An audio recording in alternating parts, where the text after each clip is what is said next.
윤미향 전 의원이나 조국 전 대표의 사면 심사 통과에 대해서 논의가 이루어졌는지. 화요일날 국무회의를 거쳐서 최종적으로 사면 대상자 명단이 나올 때 윤곽이 드러날 것으로.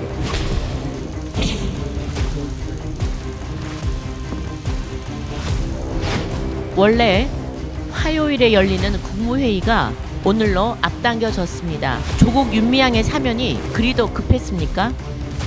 파렴치한 범죄자들에게 면죄부를 주는 사면, 공동 분열의 씨앗이 되는 사면은 즉각 중단할 것을.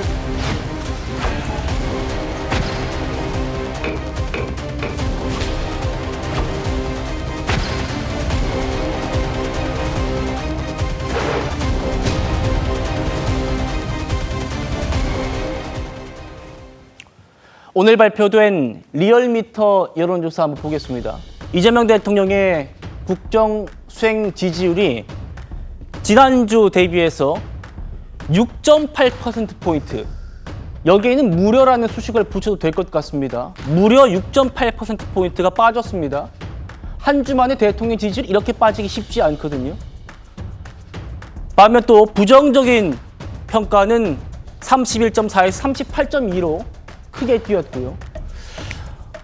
윤준희 의원님, 조국, 윤미향 이 사면 논란이 영향을 미쳤을 것이다라고 리얼미터에서 분석을 했어요. 그럼에도 불구하고 이재명 대통령이 사면 복권 결정을 했습니다. 이제 논란이 아니고 확정된 거예요. 왜 이렇게 했다고 보십니까? 그것은 이 사면을 백지화할 만한 어떤 정치적 결단을 내리기 힘든 무언가가 있는 것이겠죠. 저는 두 가지라고 평가를 합니다. 두 가지요. 첫 번째는 본인을 대통령으로 만들어준 이 과정에서 그 엄청난 사법 리스크와 사실은 여러 수사와 재판을 받고 있음에도 불구하고 사실 절대적인 지지를 받아왔습니다. 특히 민주 진보 진영에서요.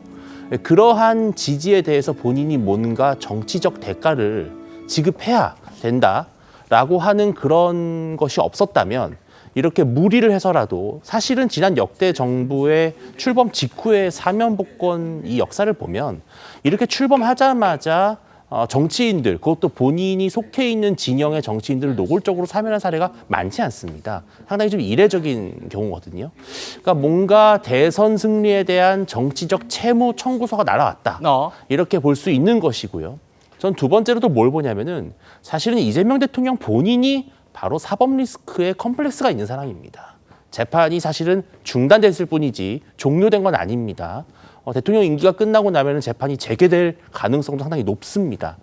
그런 가운데 사실은 본인을 검찰의 무리한 기소 혹은 사법부의 어떤 피해자로 프레이밍을 하려면 조국 전 대표나 윤미향 전 의원 같은 사람들도 정치적인 면죄부를 줘야 된다라고 하는 연결고리가 먼저 선결돼야만 본인도 조금 안심할 수 있다라는 게 아니었나. 저는 그래서 이 두 가지가 이번에 이 논란의 결단의 결국은 핵심 요인인 것 같습니다.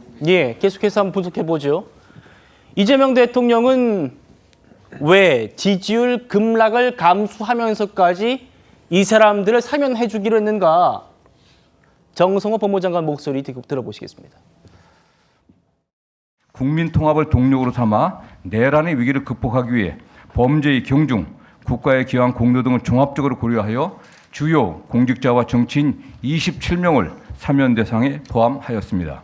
주요 대상자는 조국, 윤미향, 심학봉, 송광호, 최강욱, 홍문종, 정찬민, 하영재 각 전 국회의원, 아울러 노동이 존중받고 노동권이 보장된 국민주권 정부를 뒷받침하기 위하여 과거 노조 활동이나 집회 진행 과정에서 불법 행위로 처벌받은 건설 노조원과 화물연대 노조원 등 184명을 사면하였습니다. 이번 사면은 무엇보다도 분열과 갈등을 넘어 국민 통합과 화합을 위한 기회를 마련하고 서민 경제를 활성화시키는 것에 중점을 두었습니다. 누가 사면됐는지를 다시 한번 짚어보죠. 조국 전 대표, 부인 정경심 씨, 그리고 좀 더 깊게 다뤄볼 윤미향 전 의원, 최강욱 전 의원에 이어서 방금 들으신 노조원 180여 명, 또 백원우 전 민정비서관, 친문복심 윤건영 의원, 또 환경부 블랙리스트 김은경 장관까지 친문계 인사들이 대거 포함이 되었습니다. 최 의원님.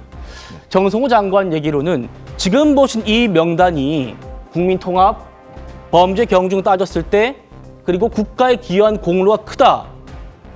이런 기준이라고 하거든요. 어떻게 공감하십니까? 글쎄, 그건 이제 법무부에서 사면심사위원회를 열었을 때 뭐 그런 기준이라고 얘기했는데 그런 기준을 판단하는 사람들은 바로 법무부 사면심사위원들이 아니겠어요? 네. 그러니까 결국은 그 팔이 안으로 굽었다 이렇게 말씀드릴 수 있겠고, 정성호 법무부 장관이 지금 뭐 국민통합 화합 얘기를 했습니다마는 뭐 야권 인사 몇 끼워 넣은 거고 실질적으로 핵심적인 정치 인사면은 전부 다 이른바 이재명 대통령 입장에서 보면 내 편이죠. 내 편에 대한 무더기 면죄부 뭐 예. 이렇게 그 판단을 할 수 있을 것 같고, 그 이유는 뭐 아까 설명을 하셨습니다마는 기본적으로는 자기 편에 대한 완벽한 결집. 그러니까 그 자기 편이 대선 그 승리 이후에 자기 편이 이재명 대통령한테 요구하는 청구서들이 있잖아요. 그거를 일괄결제해 준 것이다. 이렇게 평가를 할 수가 있을 것으로 보입니다. 예. 그래서 다 해서 자, 우리 편을 뭐 여기서 그 우리 편을 완벽하게 결집시켜서 앞으로 그 전국을 이끌어가겠다. 그 과정에서 일부 이제 반발이나 본인의 지지율 하락 뭐 이런 것들은 아마 충분히 예상했을 거예요. 그런데 오늘 리얼미터에서 나왔듯이 저렇게 엄청난 지지율 하락은 혹시 예상 못했을 수도 있습니다. 그런데 여하튼 아마 저것 때문에 당황했을 수도 있는데 어느 정도 감수하고서라도 지지층을 확실하게 결집해서 앞으로 전국을 운영하겠다, 이런 의지가 담겨 있다고 봅니다.